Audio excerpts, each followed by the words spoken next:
Hari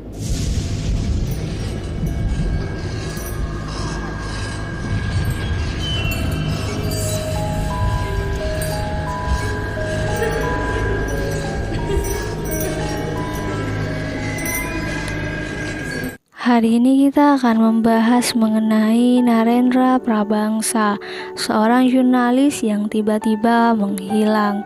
Kasus pembunuhan terhadap wartawan Radar Bali Narendra Prabangsa sempat menyita perhatian publik pada tahun 2009 silam.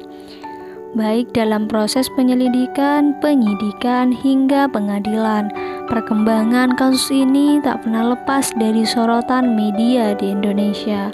Bagaimana ceritanya? Tonton sampai habis ya. Sekarang kita masuk ke latar belakang. Anak Agung Bagus Narendra Prabangsa lahir pada tanggal 20 November 1968 di Bali. Prabangsa merupakan lulusan sarjana ilmu sejarah Universitas Udayana Denpasar, Bali. Pada tanggal 6 Januari 1995, Prabangsa menikah dengan istrinya. Ia memiliki dua anak. Anak sulungnya perempuan bernama Anak Agung Istri Sihartati Dewandari. Anak keduanya laki-laki bernama Anak Agung Chandra Dwipa. Keluarga kecil itu tinggal di Jalan Nusa Kambangan, Sanglah, Denpasar. Prabangsa bekerja sebagai seorang wartawan atau jurnalis. Karir jurnalistiknya ini mulai pada tahun 1995 dengan menjadi seorang reporter harian Nusa. Kini berganti nama menjadi Harian Nusa Bali. Di Harian Nusa Bali, Prabangsa bekerja hanya 4 tahun. Pada tahun 1999, dia bergabung dengan tabloid lokal di Bali, yaitu Manggala. Di sana, dia sering menulis masalah-masalah spiritual seputar Bali. Di tabloid Manggala, dia hanya bertahan 1 tahun dan Prabangsa pindah lagi ke Harian Radar Bali.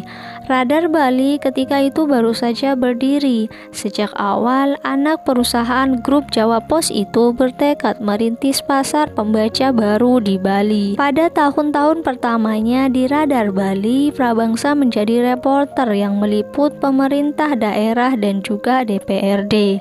Dalam kesehariannya, Prabangsa ramah dan punya banyak teman. Nama panggilannya cukup banyak. Di kalangan koleganya sesama wartawan, dia biasa disapa dengan nama Agung atau Asa. Nama terakhir adalah inisial dari setiap berita yang dia tulis. Sebagai jurnalis, Prabangsa dikenal sebagai pria pekerja yang tekun dan telaten menyimpan arsip dan juga data-data. Meja kerjanya penuh dengan dokumen dan juga hasil riset. Dia juga sering melawan arus menulis isu yang tak banyak diperhatikan jurnalis lain. Setelah 9 tahun di Radar Bali, Prabangsa dipercaya menjadi redaktur yang menangani berita-berita daerah. Dia bertanggung jawab mengelola halaman Dwipa 1 dan Dwipa 2 yang berisi berita-berita dari seluruh kabupaten di Bali. Kini tugasnya semakin berat. Selain menyunting berita, Prabangsa juga bertugas merencanakan liputan dan juga mengordinir para reporter yang bekerja untuk halaman itu. Hingga suatu hari dia mengalami kejadian yang di luar dugaan. Kejadian itu membuat semua orang syok. Kronologi kejadian: Rabu 11 Februari 2009, saat meninggalkan rumahnya di Jalan Nusa Kambangan, Denpasar, dia mengenakan kemeja putih dan celana jeans serta mengendarai sepeda motor. Sore harinya sekitar jam 3, dia mampir ke rumah ibunya di Taman Bali, Bangli. Tiba-tiba di sana Prabangsa menerima telepon dari seseorang dan dia langsung pergi.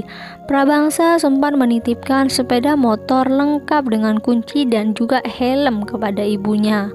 Keluarga tidak berpikir aneh karena pada saat itu Prabangsa dijemput oleh beberapa orang menggunakan mobil. Salah satunya bernama Yoman Rencana dan Komang Gede. Mereka membawa Prabangsa menggunakan mobil Honda Civic hijau.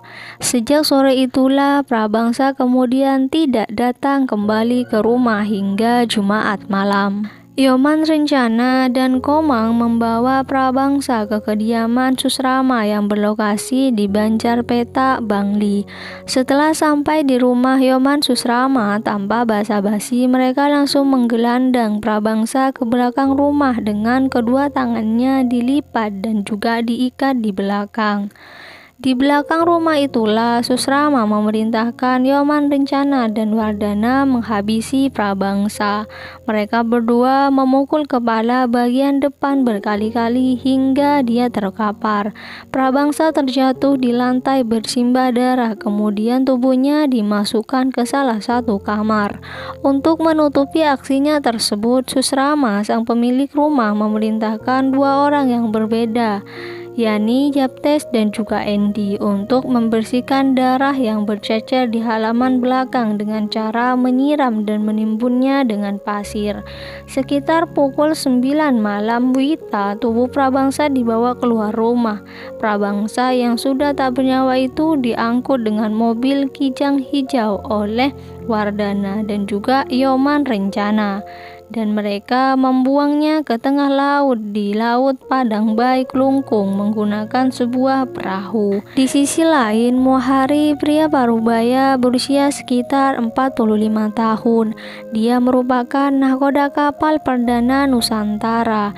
Seperti biasanya, Mohari sedang berlayar melintasi perairan tenang di Teluk Bungsil dari pelabuhan Lembar di Lombok, Nusa Tenggara Barat menuju pelabuhan Padang Bayi, Bali. Seketika pandangan matanya tertuju pada tumpukan yang mengapung di laut lepas. Dia sempat ragu apakah itu mayat atau hanya tumpukan sampah saja, pikirnya. Karena penasaran, tanpa pikir panjang, Mohari kemudian mencatat titik koordinat. Ternyata memang benar tumpukan hitam itu adalah tubuh manusia. Mohari bergegas memacu kapalnya ke darat. Di Padang Bayi, dia segera melaporkan temuan itu kepada Made Sudiarta. Sebagai kepala pelabuhan, Made punya otoritas menggerakkan armada polisi air dan juga sejumlah kapal cepat atau speedboat di sana. Dia mengirim 3 kapal ke titik koordinat yang disebutkan Mohari. Tak sampai setengah jam, sosok tubuh itu ditemukan mengambang. Sesampainya di darat, jenazah itu langsung dibawa ke rumah sakit umum daerah Amlapura, Karangasem untuk divisum. Di saku kiri belakang celana panjangnya ditemukan sebuah dompet hitam, isinya kartu tanda penduduk, surat izin mengemudi, surat tanda nomor kendaraan untuk sepeda motor. Semuanya atas nama Prabangsa. Hari itu di RS Amlapura, Dr. Gusti Putra tengah bertugas di bagian forensik. Dia yang melakukan visum atas jenazah Prabangsa. Dengan teliti, Gusti memeriksa sekujur tubuh Prabangsa dan mencatat sejumlah kejanggalan. Jelas ada bekas penganiayaan fisik di sana. Kondisi jenazah Prabangsa lebam dan membengkak, dahinya remuk dan juga lehernya ada luka lebam bekas jeratan tali. Siang itu juga jenazah Prabangsa dikirim ke RS Umum Pusat Sanglah di Denpasar untuk pemeriksaan lebih lanjut. Sementara itu, berita penemuan jenazah Prabangsa menyebar dengan cepat. Semua media massa di Bali mendapat kabar ini. Ketika jenazah itu tiba di Denpasar, puluhan jurnalis sudah menanti di pintu gerbang rumah sakit. Prihantini, keluarga dan juga kolega Prabangsa di Radar Bali juga juga sudah tiba di ruang jenazah. Berita seorang jurnalis yang ditemukan tak bernyawa dengan luka-luka bekas penganiayaan menggembarkan banyak orang di Bali, bahkan menggemparkan Indonesia. Pasca penemuan itu, kasus ini perlahan mulai terungkap. Meski sempat kesulitan mencari benang merah kasus ini, namun polisi kemudian menelusuri sejumlah kemungkinan motif dari pembunuhan. Salah satunya karena pemberitaan. Penyelidikan polisi pun mengarah kepada Yoman Susrama. Motif pembunuhan ini bermula dari kekesalan Yoman Susrama terhadap Prabangsa karena masalah pemberitaan. Prabangsa menulis berita terkait dugaan korupsi yang dilakukan Yoman Susrama, yakni proyek-proyek dinas pendidikan yang bersumber dari APBD dan APBN di Kabupaten Bangli sejak awal Desember 2008 hingga Januari 2009. Salah satu proyek yang disorot dalam pemberitaan Prabangsa adalah proyek pembangunan taman kanak-kanak dan juga sekolah dasar internasional di Bangli. Yoman Susrama kala itu menjadi pemimpin proyek tersebut. Susrama bersama rekan-rekannya pun akhirnya merencanakan penghilangan nyawa terhadap Prabangsa. Pada tanggal 15 Februari 2010, Pengadilan Negeri Denpasar mengetok vonis untuk Susrama. Ketua Majelis Hakim Jumaimin menjatuhkan hukuman penjara seumur hidup kepada Susrama. Terdakwa terbukti secara sah dan meyakinkan melakukan tindak pidana pembunuhan secara berencana, ucapnya. Susrama dinyatakan melanggar pasal 340 KUHP tentang pembunuhan berencana dan pasal 51 ayat 1 ke 1 KUHP, yakni secara bersama-sama turut serta melakukan tindak pidana pembunuhan. Vonis yang dijatuhkan lebih ringan dibandingkan tuntutan jaksa berupa hukuman mati. Hakim menegaskan pembunuhan tersebut dilatar belakangi motif pemberitaan yang ditulis korban pada tanggal 3, tanggal 8, dan tanggal 9 Desember 2008. Pemberitaan tentang dugaan kasus korupsi dalam proyek pembangunan taman kanak-kanak bertaraf internasional di Bali. Hal itu telah membuat Susrama terganggu karena dirinya menjadi pimpinan proyek. Susrama bersama terdakwa lainnya kemudian menggelar pertemuan untuk merencanakan sebuah penghilangan nyawa atau pembunuhan. Eksekusi ini dilakukan pada tanggal 11 Februari 2009 di rumah Susrama sendiri di Banjar Petak, Balalang, Bangli. Saat eksekusi, Susrama tidak hanya memerintahkan tetapi juga ikut memukul dengan balok kayu. Susrama mengajukan banding hingga kasasi sampai ke Mahkamah Agung. Namun pada 24 September 2010, Mahkamah Agung menolak kasasi yang diajukan. Menurut Ketua Muda Pidana Umum Mahkamah Agung Artijo Al-Kotsar selaku Ketua Majelis Kasasi saat itu, Pengadilan Negeri dan Pengadilan Tinggi tidak salah menerapkan hukum karena mempertimbangkan hal-hal yang relevan secara yuridis dengan cermat. Karena itulah Mahkamah Agung sependapat dengan pertimbangan Pengadilan Negeri Denpasar yang menghukum Yoman Susrama dengan pidana seumur hidup. Vonis terhadap Susrama ini menjadi sejarah tersendiri karena untuk pertama kalinya pembunuhan terhadap wartawan terungkap dan pelakunya diadili. Ketua Aji Denpasar Nandang Astika menilai pengungkapan kasus pembunuhan ini menjadi tonggak penegakan kemerdekaan pers di Indonesia, sebab sebelumnya tidak ada kasus kekerasan terhadap jurnalis yang diungkap secara tuntas di sejumlah daerah di Indonesia, apalagi dihukum berat.